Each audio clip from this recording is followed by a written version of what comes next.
ACL या anterior cruciate ligament आपके knee joint का एक बहुत ही प्रोमिनेंट और बहुत ही इंपॉर्टेंट लिगामेंट है। आपका जो नी है उसमें बैक साइड में एंड मिडिल में एक थिक फाइबर होता है, which is this one. This is your anterior cruciate ligament, your ACL। ACL basically हमारे नी में एनी काइंड ऑफ ट्रांसलेशन, जो हम मूविंग बैक एंड फॉरवर्ड बहुत ज्यादा हो जाता है या रोटेशनल फोर्सेस को रेजिस्ट करता है। This is the most commonest ligament to get injured during any sports or any trauma, road traffic accidents, anything. ACL आपके नी में कोई भी medial stress हो, sports stress हो, while walking, while running, कोई स्पोर्ट्स जब हम प्ले करते हैं उस टाइम पे any kind of forward, backward या रोटेशनल स्ट्रेसेस में नी जॉइंट को सेफ रखता है। लेकिन despite all this function, the main function of your ACL is proprioceptive या फिर स्टेबिलिटी ऑफ द जॉइंट। जब हम वॉक कर रहे हैं या रनिंग कर रहे हैं या स्किपिंग कर रहे हैं, एनी काइंड ऑफ स्पोर्ट्स जब हम खेल रहे हैं, इस टाइम पे आपकी नी जॉइंट को स्टेबल रखने का काम आपके ACL का होता है। जब ACL इंजर होता है, मस्कुलोस्केलेटल इंजरी तो हम इसको बोलते ही हैं, इसके साथ साथ ये एक न्यूरोफिजियोलॉजिकल प्रॉब्लम भी है, क्योंकि ACL injury is the most common cause of your knee instability. आपके नी में जितनी भी इंस्टेबिलिटी आती है, मैक्सिमम ACL इंजरी में आता है।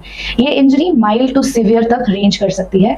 अगर सारे फाइबर्स इंजर्ड है, सिवियर सिम्टम्स हैं जैसे कि पेन, स्वेलिंग, आपकी इंस्टेबिलिटी ऑफ नी, तब यहाँ पे ACL रिकंस्ट्रक्शन, ACL सर्जरी की जरूरत पड़ती है, जहाँ ग्राफ्ट लेके ACL को फिर से रिपेयर किया जाता है।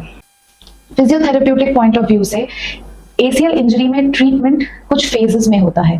एक होता है आपका अक्यूट फेज, जब जस्ट आफ्टर द इंजरी आपको पेन है, स्वेलिंग है, आपको वॉकिंग में प्रॉब्लम आ रही है, there is lot of instability while walking और doing any kind of normal daily activities, तब वहां पे जो ट्रीटमेंट होता है that comes under your acute phase. एक बार swelling and your pain comes down, we start with the pre surgery phase. अगर pre surgery phase कोई स्किप कर जाता है तो पोस्ट सर्जरी कॉम्प्लिकेशंस थोड़े बढ़ जाते हैं। अगर कोई अंडर सर्जरी जा रहा है with swelling and with pain, उनका रिहैबिलिटेशन, उनका ट्रीटमेंट पोस्ट सर्जरी थोड़ा ज्यादा कॉम्प्लिकेटेड हो जाता है, क्योंकि उस टाइम पे ऑलरेडी इतना स्वेलिंग, इतना पेन था before surgery, and after surgery pain भी उसके साथ एड ऑन हो जाता है। इसीलिए pre surgery rehabilitation phase is very important. Then comes your post surgery phase. Post surgery rehabilitation में आप सर्जरी से आपका ACL रिकंस्ट्रक्ट हो गया है, but now you have pain, you may have swelling around the joint, आपको walking में problem आएगी। तो to rehabilitate with all these conditions you need to undergo the post surgical rehabilitation phase 2। Once you complete the post surgical rehabilitation phase, जो आपके कुछ weeks का होता है, after that we start with the last phase of our rehabilitation, that is return to sports और return to normal activity. Return to sports हम basically इसलिए बोलते हैं, ACL इंजरी बहुत कॉमन है एथलीट्स में, स्पोर्ट्स पर्सन में, इसीलिए after reconstruction it is very important for them to go back to their sports and play it with as much efficiency as it was before the injury. इसीलिए for ACL rehabilitation all of these 4 phases is very important. ये phases कुछ हफ्तों से कुछ महीनों तक का time होता है, and every phase is equally important and every phase has to be taken within that time to have a proper rehabilitation and to return to sports pain free and with stability of the knee. Physiotherapy के कुछ general goals हैं जो हम rehabilitation से achieve करते हैं। First is pain relief. जब आपको दर्द रहता है, दर्द में we can not do any kind of exercises, we can not start our any of the phases without getting on with pain relief.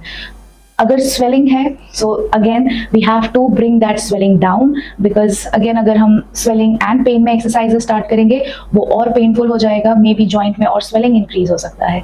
The first step is to counter the pain and the swelling around the joint. For that, electrotherapy modalities हैं, icing हम कर सकते हैं patients को to bring the swelling down. Once the pain and swelling is down, we start with repairing of the muscle or healing of the एक बार pen और swelling कम हो जाए उसके बाद we start with exercises with the motive, with the goal of repairing the tissue injury, the muscle injury that has happened. अगर आपकी ACL injury mild to moderate में है, सो मोस्टली आप with exercises you can get back to your sports और your daily life without having a surgery, without the need of any reconstruction. तो यहाँ पे exercises play a very important role if you have undergone an ACL injury.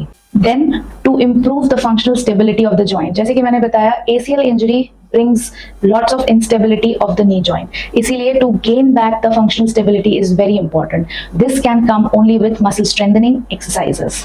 To start with walking, slowly start with running, and to get back to sports with time.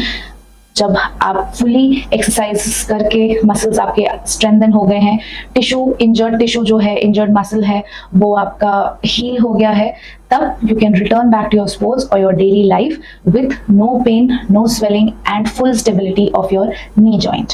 First exercise, knee के नीचे ऐसा एक roller रख सकते हैं, then नी से इस roller को प्रेस करेंगे और एंकल को अपनी तरफ पुल करेंगे। इस पोजिशन को 3 सेकेंड्स टू 5 सेकेंड्स होल्ड करेंगे एंड देन एंकल को रिलैक्स करते हुए नी को भी रिलैक्स कर देंगे। ये एक्सरसाइज हम स्टार्टिंग में 5 टाइम्स कर सकते हैं और धीरे धीरे इसको हम प्रोग्रेस करेंगे टिल 10 या 15 टाइम्स।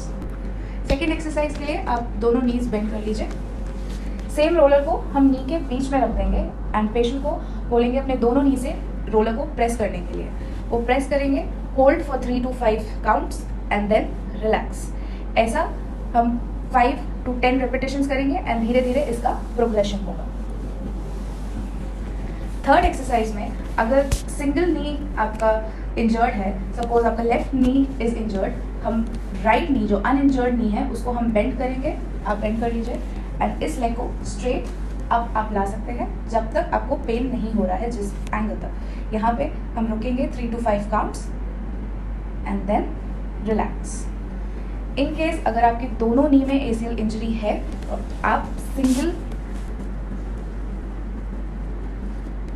सेम पोजीशन में आपको ये होल्ड करना है 3 to 5 counts and then you relax and come down. So आप ऐसे दोनों नी में ऑल्टरनेटिवली रिपीट कर सकते हैं 5 to 10 टाइम्स और धीरे धीरे इसका काउंट आप प्रोग्रेस करेंगे। नेक्स्ट एक्सरसाइज में आप लेग को बाहर की तरफ ले जाएंगे।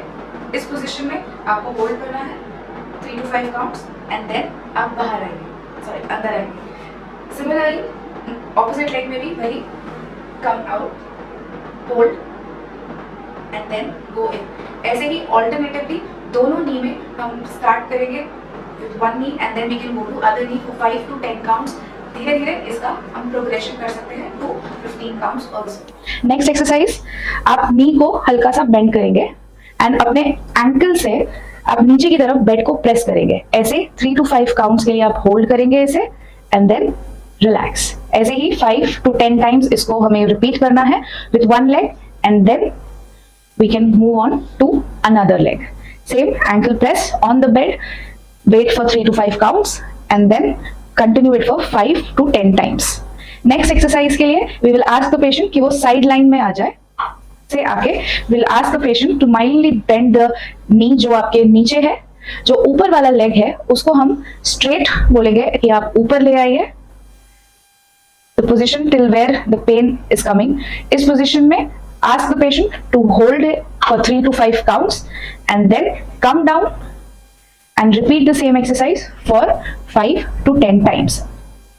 सेम एक्सरसाइज हम दूसरे साइड भी करेंगे। Ask the patient to come to the other side.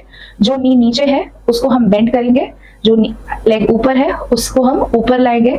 Ask the patient to hold here for 3 to 5 counts and then come down. Repeat it for 5 to 10 times. For the next exercise हम patient को बोलेंगे कि वो अपने पेट के बल लेट जाए on the prone position. First exercise इस पोजिशन में होगा। सबसे पहले तो पेशेंट का पोस्चर स्ट्रेट होना चाहिए।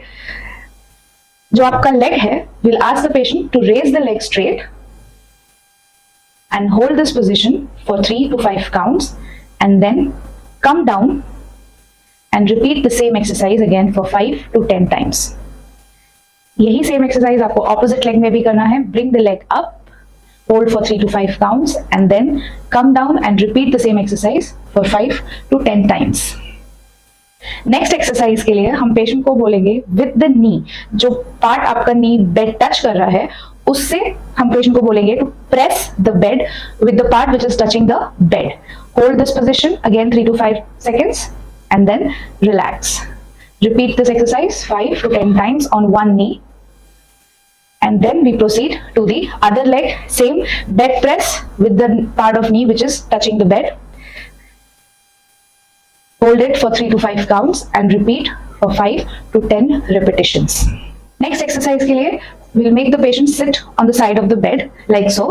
We'll ask the patient कि वो अपना leg raise करे at the point till where उनको pain नहीं आ रहा है. इस point पे we can also ask the patient कि वो अपना एंकल अपनी तरफ खींच सकते हैं. अगर बहुत ज्यादा पेनफुल है तो इस स्टेप को हम अवॉइड भी कर सकते हैं. Hold this position for 3 to 5 seconds. Relax the ankle and then come down. Repeat the same exercises on the next leg. Pull the ankle अगर बहुत ज्यादा पेन नहीं है तो. Hold it for 3 to 5 seconds. Relax the ankle and bring the knee down. Same exercise continue for 5 to 10 counts on both the knee. धीरे धीरे हम इसको प्रोग्रेस कर सकते हैं वेट कफ बांध के लेग में एंड देन सेम एक्सरसाइज हम रिपीट कर सकते हैं for 5 to 10 times or we can progress it to more than 10 also.